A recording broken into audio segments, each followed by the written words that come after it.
Hey sis, welcome back to the podcast. Today on the show, I'm sharing with you a huge mistake that you might be making right now as you try to find freedom and escape the madness from your eating disorder. And I'm going to talk about the 2 strategies that you can implement right now today to overcome and actually get to where you're going.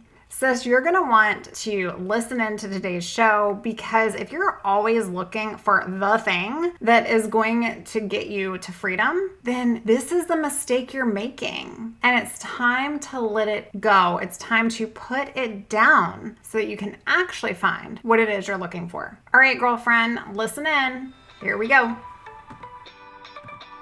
Hey girl, welcome to the Her Best Self podcast. I'm Lindsay Nickel, former competitive figure skater and perfectionist, turned God-led imperfect boy mom and digital CEO. If you find yourself constantly thinking about food and wondering if you'll wake up one day free from the obsessive thoughts and behaviors controlling your life, then I've created this podcast for you because I know exactly what it's like to be a downright hot mess trapped in a destructive cycle of disordered eating. I finally found freedom and you can too, girlfriend. So if you're ready to heal your relationship with food and body and break the chains of control and show up in your best health, then grab your favorite Tarjay journal and let's get to it so you can start living your best life as your best self.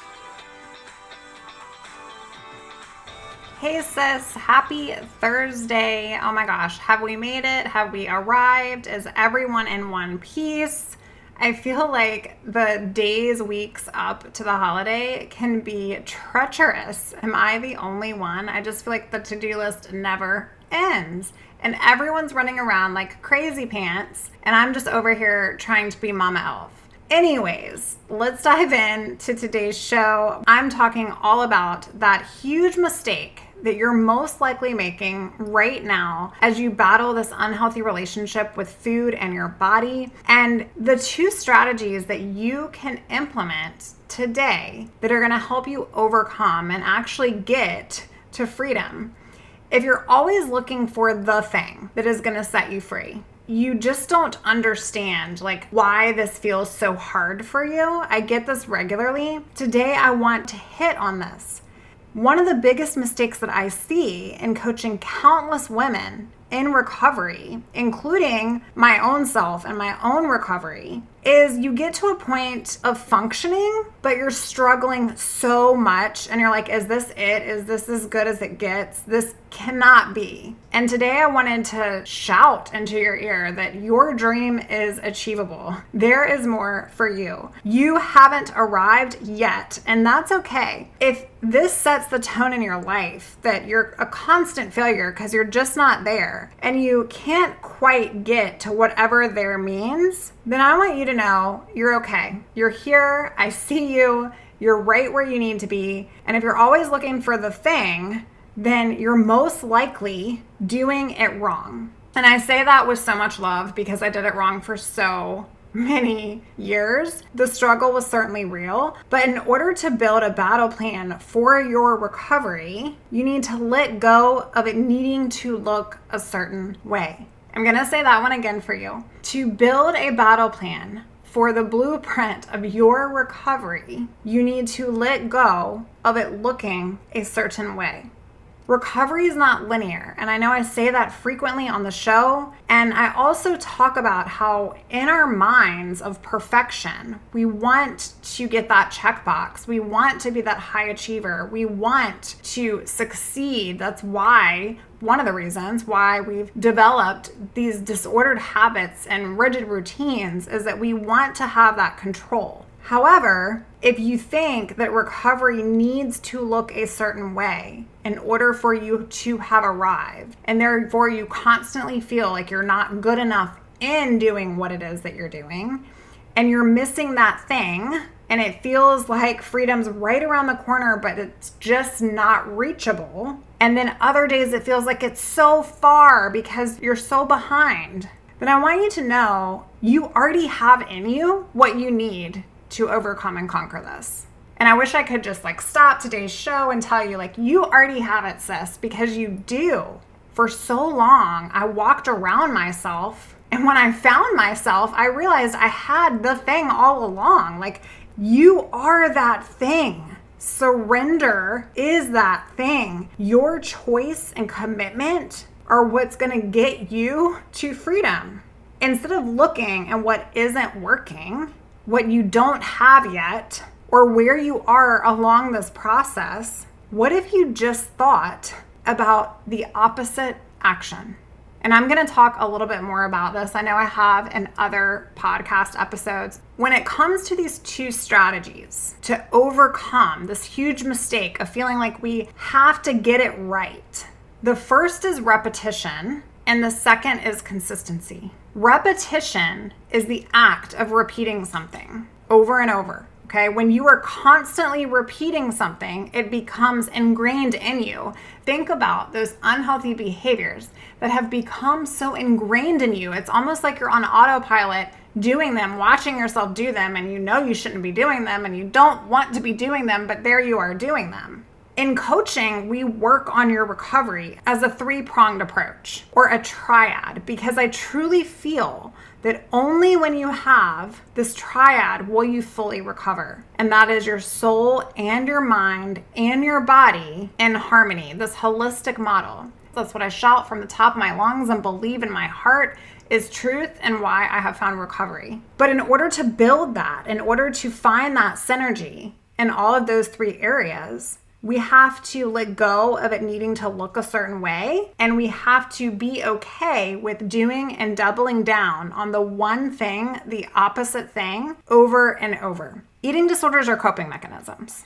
And researchers have done a million gazillion studies linking genetics and trauma and temperament and environment and all of the culture things. And all of these have impacts on how you show up in the world and who develops eating disorders.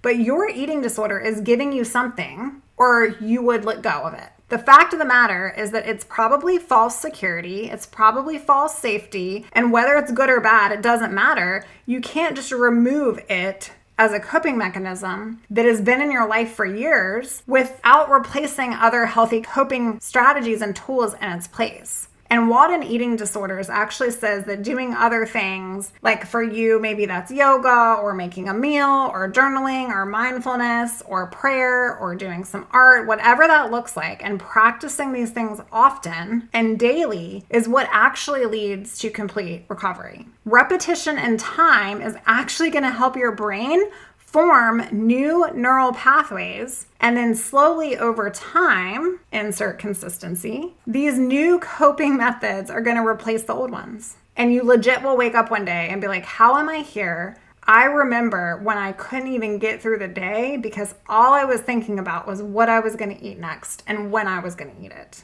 The more that you repeat positive activities, the more your brain rewires itself. And this is that habit formation. And I'm not going to go into all the nitty-gritties with you today, friend, but this is great in recovery. But in order to fully change, you will need to become fully saturated and soaked in developing new beliefs. When building these new beliefs, your brain actually needs constant, repetitive actions to reinforce the importance behind why it is that you want recovery in the first place. And your brain, it loves to be efficient. It loves to conserve energy. And when you can be consistent, it gives it comfort. And then it highlights that prioritization. And it goes, you know what?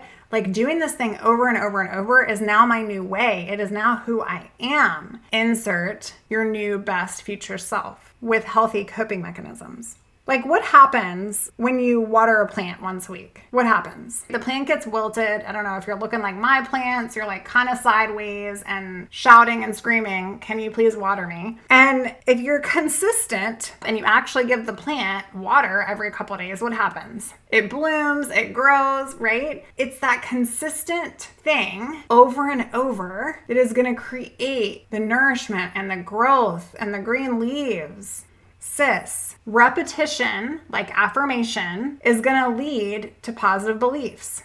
Repetition, like eating that snack that you may not want to eat in the moment, or making your dinner that you may want to restrict, or opting for yoga versus spending an hour on your Peloton, these are the little things that lay the building blocks for your freedom. In recovery, your repetition creates new practice. It actually creates new pathways and new behaviors of coping. And consistency actually is what makes those things stick and they become who you are. The you you're creating over time, it strengthens. I want you to think of repetition as the act of over and over repetitively doing the thing, the opposite act, doubling down on the thing. And then consistency is adding action of that opposite and that repetition over and over. And it strengthens and it strengthens. Think about one thing to get you where you want to be right now. For me, in the past, it was listening to that voice, her voice, in my mind over and over. And it was the reason over time that the disorder took over my life. I listened to her. I let her bargain with me. I let her tell me that I didn't need something. I let her force me to restrict. And then those behaviors became on autopilot. And I knew in order to escape the entanglement, I had to not trust anything that she told me. I had to separate her from me. That's what I do in recovery coaching with you if you're a personal client of mine. And if you're not, I welcome you to join that experience. I would absolutely love to hop on a call with you. You can go out to my website, lindsaynickel.com, and fill out a client application to see if recovery coaching would be the best for you. For me, I just became so fiercely on a mission to rid her of my mind that I doubled down on doing the opposite. And then I focused on these two strategies. One was repetition. Every single day, I aimed to do the opposite of what she was telling me to do. Every single day. That became my mission. Instead of feeding in and allowing her to bargain with me, I constantly was like, I don't trust you, and you're not for me, and you're not serving me, and you're keeping me stuck. And you're going to actually kill me if I don't start listening to this other half of me that actually knows the logical thing. And so every single day, repetition, every single day, even when the desire or the want or the motivation wasn't there, it was doing it anyways. And then number two was consistently, over time, doing the repetitive action consistently, over time of consistently doing the thing, doing the opposite thing until it became the new way. Sis, I'm here to show up in your ear today to just let you know that you already have what it is you're looking for. Repetition is the key to recovery. The importance of being present and mindful of repetition is that you're going to repeat what you don't repair. Believe me, ask me how I know. We are what we do on repeat. And guess what? You're not your eating disorder. You're not. An anonymous person, I can't remember where I picked this up or who it came from, but says that we become what we want to be by consistently being what we want to become. And that is freaking epic. I want you to do it anyways. And I know that that sounds so easy. And in the grand scheme of this recovery journey, it's actually so not easy. But in order to build that battle plan for you, you need to let go of it needing to look a certain way. I want you to take a step back and say, you know what? It's okay that I haven't already conquered this. It's okay that I can't seem to get this piece of it. It's okay that I don't yet feel I've arrived and that I'm sitting here wondering why I know so much of what I need to be doing and yet I can't seem to be doing it. And I just sit in my mess and look around dumbfounded, like, what are the directions and how do I get there? Sis, I see you. Double down today on the thing. The thing. If you're always looking for it, I want you to know you already have it. God has given you the ingredients to the recipe of recovery. Recovery comes from doing the thing over and over that she's telling you not to do and putting that consistently on repeat. Action and repetition every single day. And over time, that creates the freedom you're after. And I know it's not sexy and I know it's not fun to say that time is of the essence. But the reality is that it didn't take you overnight to get to this place. It's probably been years, if not decades. And so if you want it to be a certain way and you're trying to force it to happen for you, that's why it's not happening. That's why it's not working. And honestly, if you haven't worked with somebody that believes in this holistic framework and model, then I truly, truly invite you to come over to the website, grab a slot in my calendar, because you can heal your body physically and your mind still be struggling. And you might be there right now. But if your soul isn't in alignment, if you don't have that relationship with whose you are and what it means to actually be your best self, you're never going to feel complete and whole. I truly believe that the missing component, the thing that you're searching for, that you will find on the other side of this nightmare, is in you all along. It's the synergy of these three core components. And it's the repetition, which is the act of repeating the same thing, even though we're not feeling it, and doing it anyways. And it's being consistent and steady in harmony. It's acting or doing over time in order to overcome. I believe in you, sister, and I appreciate you. I'm so glad that you found me in my little corner of the internet. I cannot wait to show up and serve you more. And I just cannot even believe that we are at the end of 2023. I have so many great things coming for you in 2024. I really wish I could share all the details, but you'll just have to keep listening in to find out. Episode 100, I'm going to be leaking some good things, so you'll want to tune in to Monday's episode as well. And if you're not a part of our private Facebook community, I just encourage you to come out. We want to welcome you. We want to show you some love. And we just want to wrap the recovery hugs all over you because, sis, you are not alone. Come on out. Right now, we are Hope and Healing for Eating Disorder Recovery, but you can find us in the show notes at the link below. Girl, I just hope you have the best rest of your week. And just remember that doing the thing over and over is going to add up to massive results. All right, friend, until next time, bye for now. Oh, friend, thank you so much for letting me share what was on my heart today. My hope for this podcast is to help more women find freedom from food and body. If this has empowered or blessed you, let me know. I'd be honored for your rating and review of my show, and I'd love to connect with you in my private Facebook community. You really can move from perfection to purpose. Let's break the chains together. I'll help navigate the way. Until next time, bye for now, girl.